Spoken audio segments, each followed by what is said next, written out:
देखिए, भारत की नेवी में एक चीज टर्म होती है हॉट वॉशअप।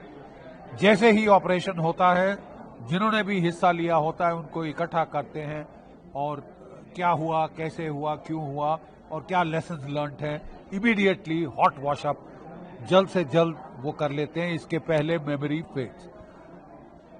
आजकल जो rate of pace of change of technology है वो इतना तेज हो गया है कि आप 5-10 साल तक इंतजार नहीं कर सकते जब तक चीजें डीक्लासिफाई होंगी और आप तब अपने सबक सीखेंगे। बहुत लेट हो चुका होगा।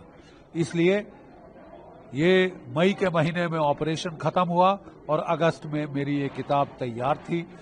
जल्दी इसलिए थी कि ऑपरेशन सिंदूर इज ऑन, चल रहा है और कभी भी 2.0 बन सकता है।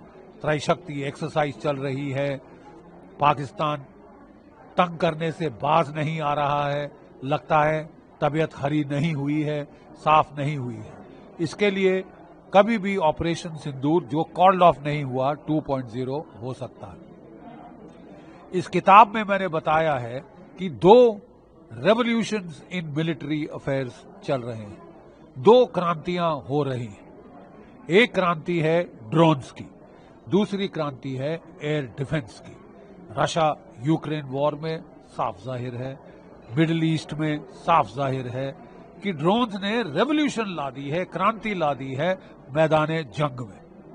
मुझे बड़ी खुशी है कि भारत की सशस्त्र सेनाओं ने इंतजार नहीं किया, लेकिन दूसरे चलते ऑनगोइंग ऑपरेशन से सीखा और उनको पहले इंप्लीमेंट किया।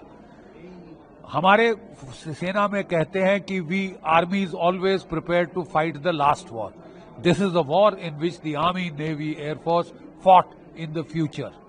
अगली आने वाली जंग के लिए तैयारी करी और वह बेहतरीन प्रदर्शन किया। दुनिया हिल गई है, धक्का लग गया है।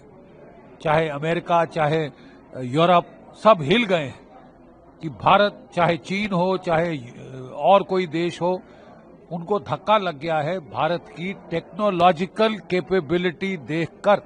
ऑपरेशन सिंदूर में जो हमने नूर खान का कमांड एंड कंट्रोल पोस्ट ठोका, वहां पे एक एयर वेंट थी 45 सेंटीमीटर बाय 45 सेंटीमीटर। उसके थ्रू हमने ब्रह्मोस क्रूज मिसाइल फायर किया 300 किलोमीटर से। मतलब दुनिया हैरान है। ये क्रांतिकारी अचीवमेंट है। हमारे S-400s ने 316 किलोमीटर की दूरी पर पाकिस्तान का एवैक मार गिराया। वर्ल्ड रिकॉर्ड है। रूस, जिसने ये मिसाइल ट्रायम्फ मिसाइल बनाया, उसने भी 200 किलोमीटर तक पे टारगेट शूट डाउन करी है।